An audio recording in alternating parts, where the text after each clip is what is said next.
Namaskar. Hello and welcome to P Guru's channel. I'm your host Sri Iyer. This is a third in the series on Imran Khan, his assassination, and the aftermath. I did not have a chance to cover what he said in his press conference in my previous live hangout. That's why I'm having this one.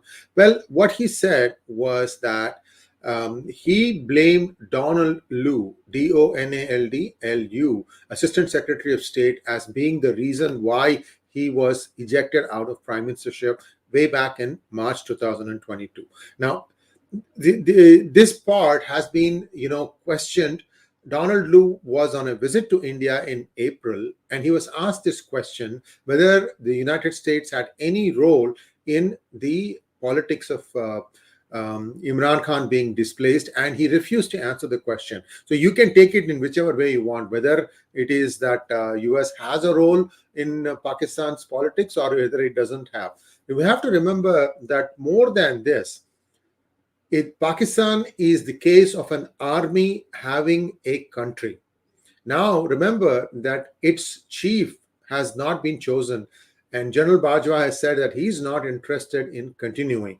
So, if you can think of the army having perhaps two sections and they are jousting each other out to try and see who will gain the upper hand, and if you think that one of the sections is essentially promoting or handling Imran Khan and the other one the current dispensation, things start becoming a little bit clear. So it is my opinion, and a few others have also said the same thing, that once the next army chief is decided, a lot of these things will die down.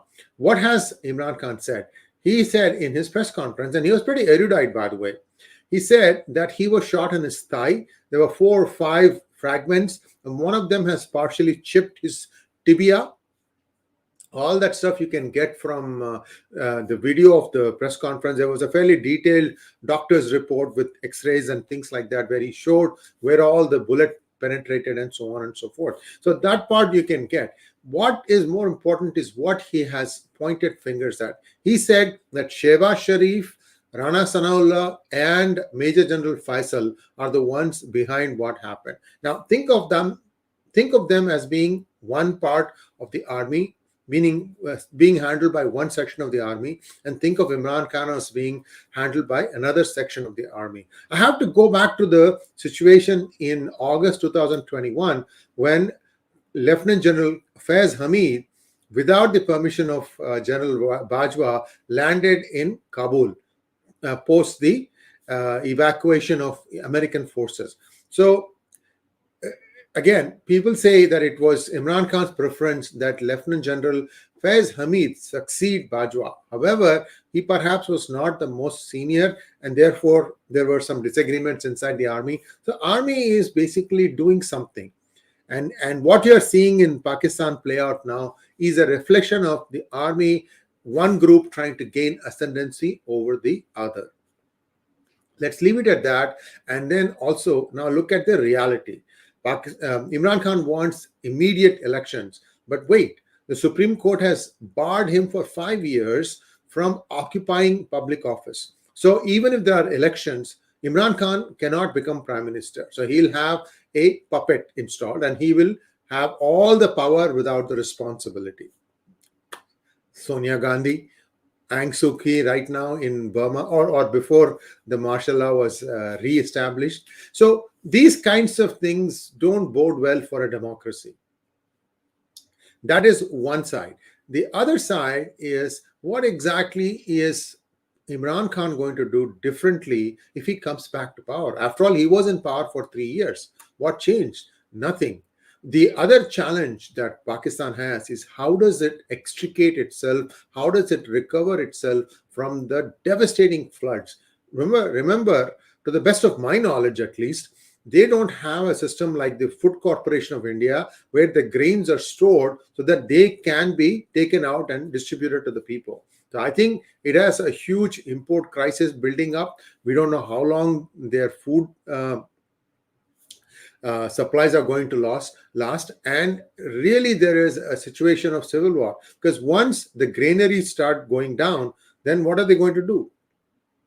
They're going to turn around and see which landowner has how much grains, and then they'll start attacking. I mean, if 10 people go and try to attack a granary, maybe they can fend it off with bullets. But if 1,000 people, 10,000 people go, then what happens? First, the owner will run away. Second is they will fight amongst themselves to share the spoils. So anarchy, and the next step would be civil war. So I don't know if things are going to go that far. I think the army is a more disciplined unit, and just like any other army, and I think they are going to choose their leader. And once that happens, it is my belief that all this stuff will die down and things will be back to normal. You will have a notional opposition and a notional party in power, but it is really the army that will be in charge. They don't really have much of a say. The naval and the air force units, and I don't know if they even have a marine unit also. They don't really matter. It is the army is front and center that rules the roost in Pakistan. That's all I wanted to say, and I think there are a few questions. Let me see what people have to say.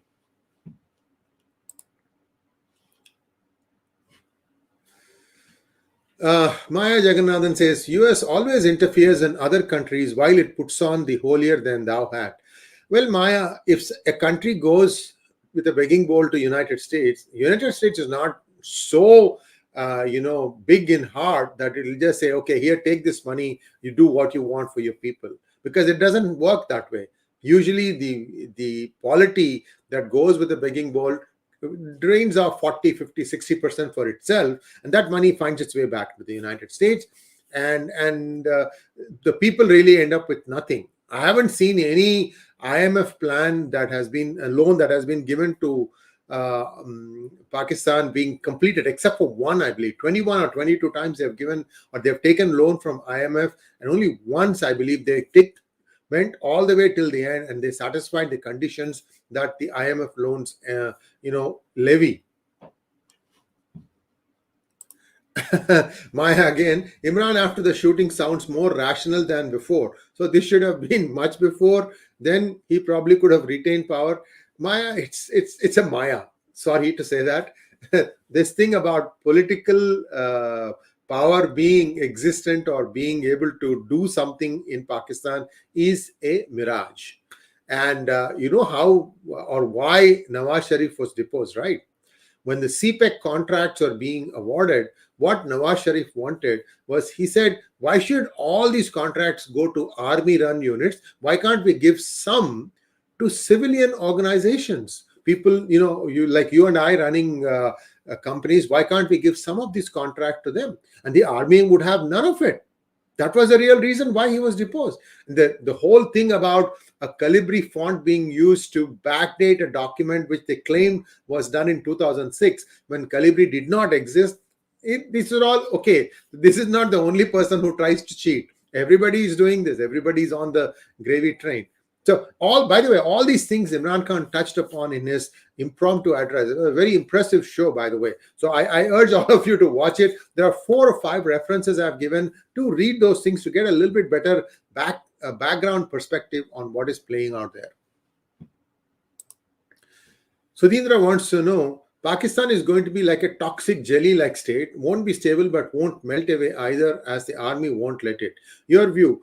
Well, this has been something that Abhijit Iyer and I go back and forth. I say that it will break up at some point of time, and Abhijit says no matter what, it will still hold together. You don't understand the economy of Pakistan. It is not a economy like the way that it is in Western countries. It is an informal economy, so that runs itself. Most of the growth is happening through that. But one has to ask this question: when you have floods, where about at one point, I'm told 60 to 70% of the land mass was underwater, how does one country recover? I mean, flood leads to cholera. I don't know. No news is coming out from the aftermath of the flood. How much has Pakistan recovered? Nobody seems to know. And then suddenly everything has gone back to the long march. Also, by the way, Imran Khan said he's going to come back and resume his long march as soon as possible. Now, this long march, these kind of things are more destabilizing. They kind of give, it will gather mass, MASS, as the march progresses, because you are looking at people who have, their livelihoods have been completely affected. They don't know where their next morsel of food is going to come. So it's but natural that they will rally behind Imran, whether they like him or not, whether he's going to make a big difference or not. Nobody knows. Also, by taking pot shots repeatedly at the United States, Imran Khan is risking, when his party comes to power, where is he going to go and get the money from? You saw that video where he went and told off King Faisal of Saudi Arabia. You saw the video where he was talking or sounding off like this press conference. There is another one before he was deposed where he basically takes on United States and says United States is the reason behind all these problems. So he has crossed off Kingdom of Saudi Arabia, he has crossed off United States and China. Shehbaz Sharif is supposed to be the cherry blossom of China. That's what he said in his March speech. Cherry blossom, by the way, is a boot polish. So what he's saying is like I don't know whether he's saying that he polishes the boots of Emperor Xi, or the other one, the two-word thing which starts with boot. Anyway, so I don't want to mention all these things. He just left it hanging. You get the idea, right? So these are the three people who might donate some money, and he has antagonized all of them. On top of that, Shehbaz Sharif, even though India didn't even offer any help for their floods, said we will not accept any aid from India, as if India has tons to give. So these are all people who seem to really just whip up passions. The hard real politic is in trying to get people along with you and get something done for the country, and I don't see that happening. Good question though, Manda, that was yours. Next question from Dusk Night.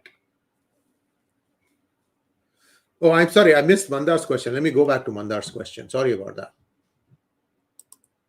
Mandar's question is, the thing about Chaos Sri is that it is unpredictable. Pak won't survive long. 50 years is a long time for West Pakistan to have survived East Pakistan. Mandar, you're right. So you should watch Arif Ajakia's videos. Now, in one of those videos, he had mentioned that there is a plan by many countries on how Pakistan is going to be divvied up. The interesting twist in that is that he said that Sindh will not be completely an independent country, but a part of Sindh will be part of Pakistan, part of India. So India might annex part of Sindh. India will, of course, get POK and Aksai Chin. Not Aksai Chin, sorry, Gilgit Baltistan. Aksai Chin is a whole different ball game altogether. And that there will be other states. There will be Balochistan, there will be KPK, and there will be Punjab. So these were some of the equations, these are possibilities. Why would India want a piece of Sindh? Well, the reasoning for that, I'm not 100% clear on what he said, but here's my reasoning, so I will tell you what it is. India needs to go all the way up to the Sindh River, inside Sindh. And the reason is that it needs a buffer. Where it is right now, it's all desert country. And if it has to administer parts of Sindh, it needs to have a way for that part to have some reasonable access to water. And it is also my belief that if something like that happens, that India would help maintain Sindh. Like the river needs to be desilted. Otherwise, it's going to run dry. And that's a huge problem. What is the other problem in Sindh? And this is something that Lieutenant General Ravi Shankar had touched upon in one of his videos about Pakistan, is that the seawater is now coming back into the river at the estuary because they haven't desilted it properly. So these are all big challenges, because once seawater starts going into your arable land, that is irrigable land, there is no return. It's terrible. I mean, you have to put alkaline into the soil, you have to mix it up. Basically, you're pounding the fertilizers into the soil, and that's a huge task. I mean, it takes many years for the ground to recover. So it is my belief that something like that might happen. And if that happens, that's actually good for Pakistan also, because the area, if you look at the map of Pakistan, and if India were to go along all the way up to the river Indus, That's a fair amount of territory. But the upshot of that would be, first of all, the problem about this forcible conversion, rape, and marriage of minorities, that will be stopped. That has to be stopped, and that the country has, as Pakistan, has to pay a price for it. Next question from Dusk Night. Was there a deal between Pakistan Army and US to support the latter for coming days war in Iran? Dusk Night, anything is possible. Right now, you have two hot spots. One is China rattling its saber. You have seen the DGI, where Sridharji explained about the first island chain, which is starting all the way up north from Senkaku, or even some islands above that, all the way down to South China Sea, Spratly Islands, and so on. So they want that control. That is one thing. And in that, you have South Korea impacted, Japan impacted, Taiwan impacted, Philippines, and Indonesia. So not all these countries are going to keep quiet. The US is going to find, you'll have to find a way to help some of these countries out. So that's a big problem in itself. So that is one theater. Now, China also might invade India. It's a very, very distinct possibility. Don't rule that out. Because see, what happens is, as China is having a huge economic problem. They are understating it, but their economy has gone in the reverse. I don't know if you saw this other video where 8 people are rumored to have died in a Foxconn plant due to COVID, and they completely sealed off the place. But then what happened was that once these deaths happened, everybody started running out, and you have videos where people are just walking away from there, just like what happened in India during the COVID first phase, when Mr. Kejriwal said that there are buses waiting to take you back to your village at this particular bus station. There was no such thing, and it turned out to be a huge lie, and people were left to fend for themselves. They had to walk hundreds of kilometers back to their homeland, hometown. And no, I don't know if there is a deal. Pakistan Army, the only card they have is that they have nuclear weapons, and that if that falls in the hands of terrorists, that bad things can happen. But nobody really knows the state of the art. And I'm also told that United States has a very, very tight control on the places where they have stored these nuclear weapons, and that nothing comes in or goes out without US knowing about it. So there may be, that might not be as big a threat as being visioned. Now, Iran wants to attack Saudi Arabia. That is the other theater. North Korea is firing missiles. South Korea is firing back. That's another tension place. China, Taiwan, and Iran, Saudi Arabia. So all these three places are getting hot, even as the Russia-Ukraine war continues. So we have a lot happening. Next 12 months are going to be very, very tumultuous.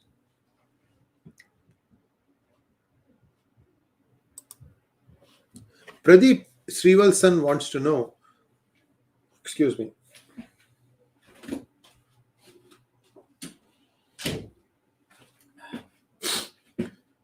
Saddam never went with a begging bowl. What about all the Latin American nations? USA has his attitude of being the father of the world and justifying any regime change. Pradeep, that used to be the fact when USSR was in play. There were 25 conflict regions, and one side was taken up by USSR and the other side would be supported by USA. And this was going on for many, many years until the USSR collapsed. And then the Russian Federation came. There was a period of lull, and now you are seeing Putin again beginning to dream of that old greater Russia, that sort of stuff. So now again, we are starting to see this thing reboot. In the meantime, the Latin American countries like Honduras, Nicaragua, Ecuador, they used to be called Panama. They used to be called banana republics because the US went there to get agriculture done, banana plantation and things like that. But it ended up messing in each country's affairs. There are some communists, like Nicaragua has a very strong communist foothold, and so on and so forth. Yes, US used to do that a lot. In fact, they ruined Iran's democratically elected system, Mossadegh, I believe, in 1950s. That's how they installed the Shah. And since then, Iran has been lurching from one challenge to another challenge. Today they are up against the mullahs who are ruling, and we don't know how that's going to play out. So Iran, again, to try and divert its people's attention, might go and attack Saudi Arabia, saying that it is coming to the support of the Yemenis and the Shia segment of Saudi Arabia. The interesting twist in Saudi Arabia is that the oil fields are all located where its South Shia population is. So the Shia population in Saudi Arabia, which is a very small percentage, is the place where most of their oil fields are. So they may feel hard done by, saying that, look, you guys are running the country and we don't even get bones. So we are getting breadcrumbs. So that is the other challenge there. So we have to wait and see how that plays out. Next question. Global Office 2.0. Does this mean the plan to execute to break it into three parts? Looks like since now Mr. Rajnath Singh has said that we shall take back POK. I touched upon this in some detail in my previous hangout. There are costs associated with getting POK. India needs to do a fair amount of research, and it will need the Jammu and Kashmir population supporting it 100% before they can go out and get POK. Maybe one of the things that they can do is to try and get the POK messaging into the Kashmir and say that, look, these are our brethren and they are suffering. Don't you think that we should go and help them by reclaiming all our land? So you try to make that Kashmiriyat going. For that, there is still some work involved. There's still some work that needs to be done on the ground. First thing that has to happen is the Kashmiri Pandits, whose land it is, they need to feel safe there. And until you take care of that problem, you can't go and occupy POK or Gilgit-Baltistan. I think Gilgit-Baltistan will automatically come once POK comes, because the approach to Gilgit-Baltistan is easier through POK. So we have to wait and see. But it is my belief that China will walk completely away from CPEC.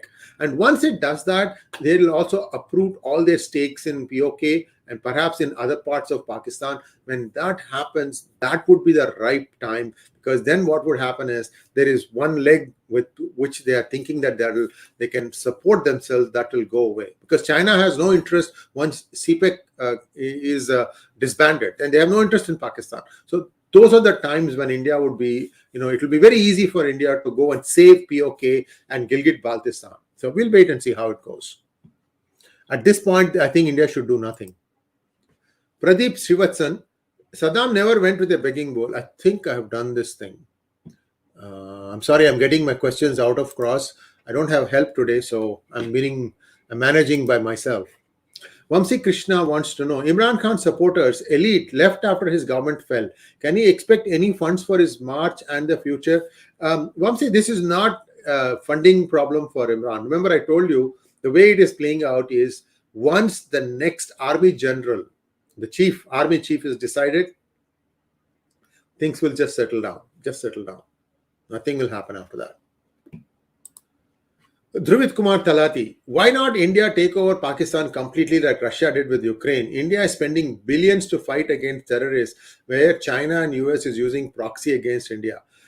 Dhruvit, do you see what is happening in India? Like in once the PFI was taken into custody, 33 petrol bombs were thrown at RSS and BJP members just in Tamil Nadu. And out of those 33, 28 or 29 were in Coimbatore. If India can't control its own interior problems, why should India go out and occupy Pakistan? I don't think that is really something that India should be thinking. Like I said, part of Sindh makes a lot of sense. It makes a lot of sense, and that way, what happens is India can also, if it is broken up, except Punjab, which will still think that the glory days are there, they will not. They'll be too proud to accept help. The new countries such as Sindh, Khyber Pakhtunwala, and Balochistan, they may all need some sort of a defense treaty protection from India, where India might say, okay, we will defend your borders, but we will also help you administer yourselves, and they can set up things like a democracy. You have to go back and listen to your great grandfathers and grandfathers. They'll tell you tales of how the entire Akhand Bharat, the administration was run by Hindus. So when the partition happened, all the administrative people, they left with just their bare clothes, whether it was West Pakistan or East Pakistan. To this day, this is true. When I talk to my friends and brothers and sisters in Bangladesh, Hindus who are getting victimized today, they say the same thing, that we used to be the landlord, we were the ones administering this place. Now it is completely gone bonkers. And most of the trouble is being fomented by the ISI. Well, if once ISI becomes, again, if it gets drawn into this factional struggle, and that also gets split in two, by that would basically help India get much better control. Let's hope that that happens.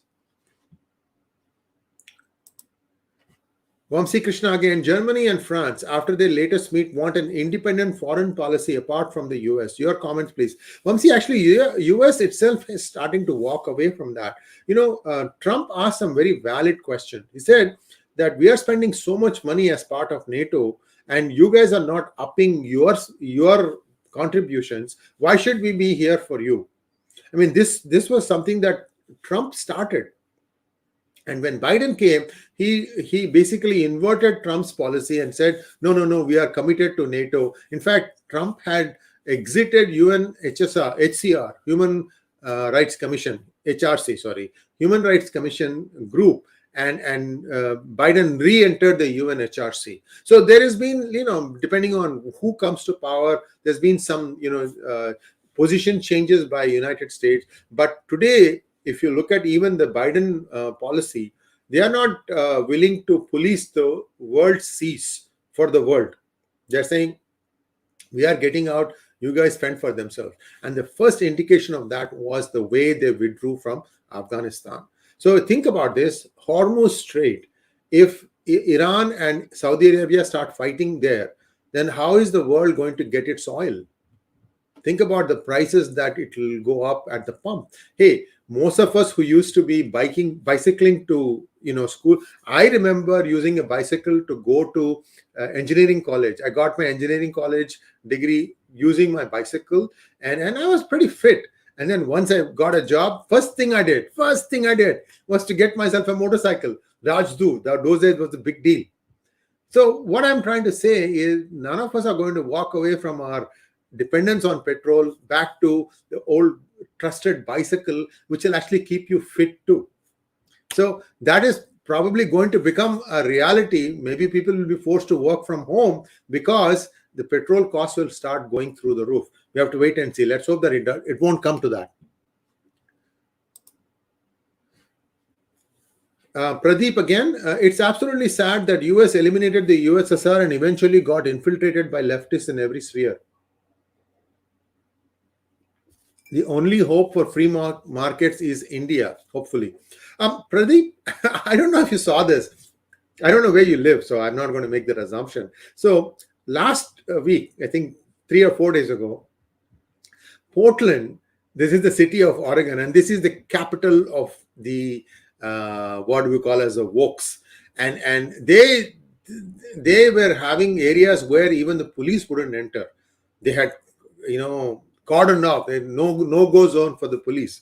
In US, it's pretty unusual.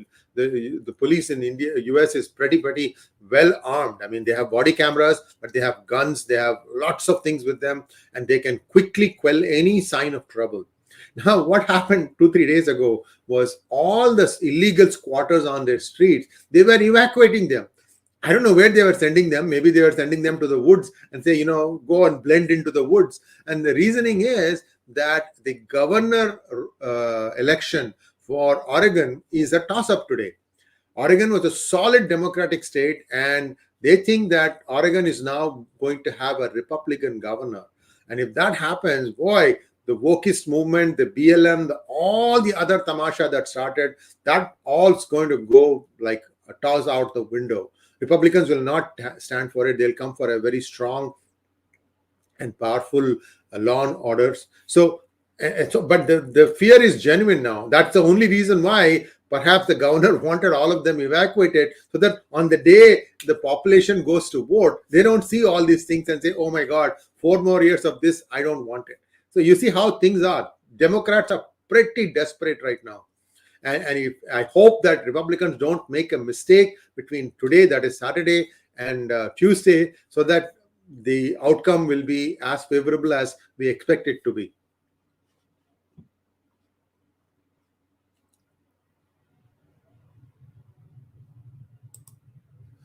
Saibal Roy wants to know, do you think this is a warning shot or a booster shot to Imran? Like I said, if you think there are two factions and each one is trying to get the upper hand, you can think of it as a warning shot if it is the anti Imran lobby that engineered it, and it could be a booster shot if the pro Imran lobby engineered it. So I don't know. I really, really don't know. Varun wants to know, if Imran comes to power, what will be his policy towards India? Yeah, it doesn't matter who comes to power. They all will talk about the same thing: Kashmir, Azadi, jihad against infidels. This is the same BS they'll spout out. What needs to happen is their madrasas need to start educating the kids. You seen some alarming videos? 8-year-old, 10-year-olds, talking all nonsense. Gardan kaat dunga, काफिर का. I mean, where is your mind? खाने को पैसा, खाने को दाना नहीं है, पीने के लिए पानी नहीं है, and you want to kill kafirs? So that is the reality. They need to understand. उनकी औकात, they have to understand where they are, how bad they are in right now, what kind of a shape they are in.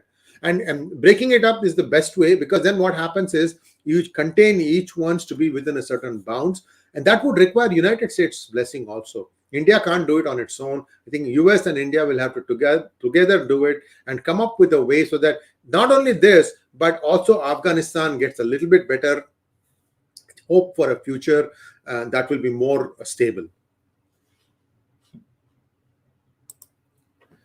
Harsh wants to know, realistically, how can India take back Pak-occupied Kashmir? Considering Pakistan a nuclear country, it could turn into a full-blown nuclear war. Harsh, if that was the case, then this should have happened after the Balakot strike, right? It didn't happen. Why do you think that did not happen? There may be a clue there. Pradeep again, absolutely love your content. Thank you for your amazing efforts. Thank you, Pradeep. Thank you so much. And I think we're down to the last few questions now. Karthik Khande wants to know, Sri, thoughts on snakes in Ganga. It's an excellently researched book. I'm going to be meeting Rajiv ji. He is going to come to my neck of the woods coming weekend. I hope to see him. I hope to read the book before that so I can ask him some good questions. But I've seen enough videos to know what exactly is going on. The key thing here is that, we should hang our heads in shame. Do you know who's the ones who is giving the anti-India rhetoric from United States? Mostly Indians like you and I. Why is it that they have such a visceral hatred of their own Bharat Mata, Matrubhumi? I don't know. I mean, there is a book I heard, Ajanta Subramanian, who has written a book on, what is happening, all the troubles of India, taking pot shots at the IIT system, caste, all this gas stuff. And, it's our own. And this is all something that has been fed from the fact that India has really messed up its education system once it got independent. It should have portrayed the true history. Instead, we got a glorified Mughal rule when it was not at all good for the majority. And not telling the truth is wrong. Even Germans today read about the horrific things that Hitler did to the Jews.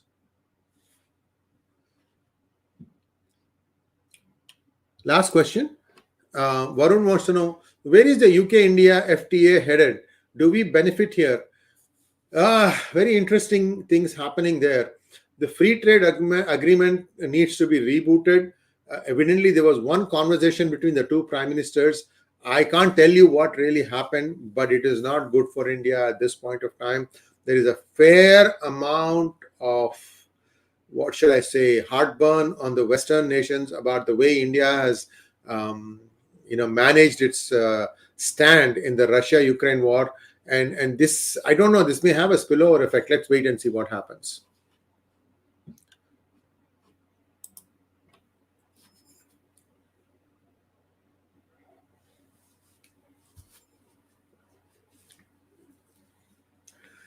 Magnet Ranga, I hope your name is something. Maybe you are working in a magnet field or anything, something like that. Y- you know, remember that misfired missile that found its way from India into Pakistan and landed safely in a field? Nobody died.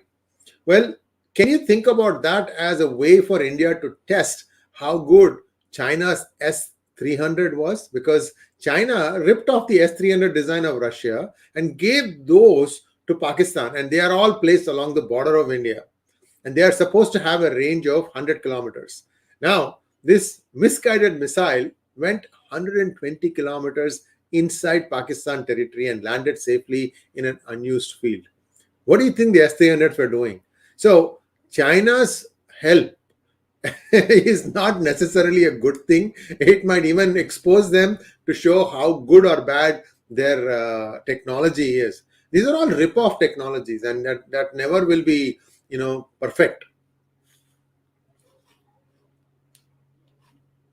Oh, Magnet says 35 years in the magnet industry. So what is sticky these days, Ranga? What is sticky? Last question, Varun. Let's stop the questions, guys. It's already taken 35 minutes, and I'm running out of gas here. Varun says, any developments on the CDS Bipin Rawat chopper crash? Even if there are mysteries associated with it, India will never come out and reveal it.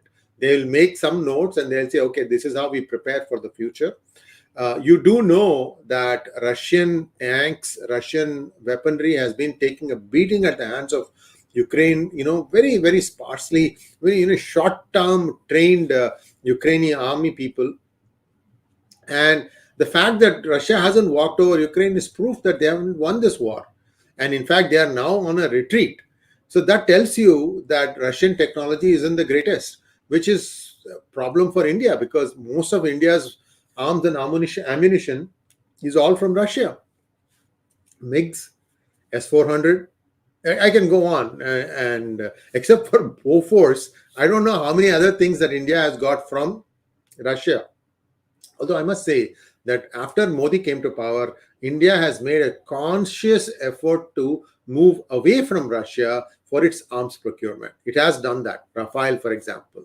So those are all examples where India has done something, said we have to move away from one center. So we have to wait and see how this thing plays out. By the way, they missed a trick. They should have bought Rafale completely lock, stock, and barrel, have them come to India, set up their manufacturing plant here, let their engineers come here, live tax-free for 5, 10, 15, 20 years, whatever it takes to indigenize the technology, bring Indian technologists up to speed, and let them go. This mindset needs to change. The Babus should not be setting these rules. Left to himself, Modi can really think big and say, okay, I need this technology because this is core to the future of the country, and I will give them a golden parachute. Let them come in, make some money, but transfer the technology in a way so that they feel happy at the end of the day that they have done a good job. They're all taken care of. It doesn't take a lot of technologists to come and do these things. I don't know when that day will come. Can China dictate Russia? Yes, Ravi, they are doing that. Okay, this is the absolute last question. Sorry, I won't take any more questions. Shadows wants to know, where do you see India in the next 15 years? Economics, geopolitics, law and order, and stuff. You know, um, you look at how the states under the BJP rule are doing. There is reasonably good implementation of law and order. There is response from the government when there are egregious conduct, and that has served the people well. They're also making sure that most of the money allocated by the center is going for the purpose for which it is intended for. I'm not saying that they are corruption free. That would be a mistake. But there is intent to try and make India a better country. So the more states come under BJP rule, the better. At the same time, Congress also needs to shed itself of this baggage of Gandhi's and find somebody else more dynamic who can give them the direction for the next 10-15 years. I still see Congress as the viable party, as the opposition, and only then will India have a thriving democracy. And that will lead to India also growing faster in all these sectors. Thank you very much. Please like, share, and subscribe to our channel. And I'm sorry if I can't answer all the questions. I'm running out of steam here. And please also click on the bell button for notifications. Namaskar.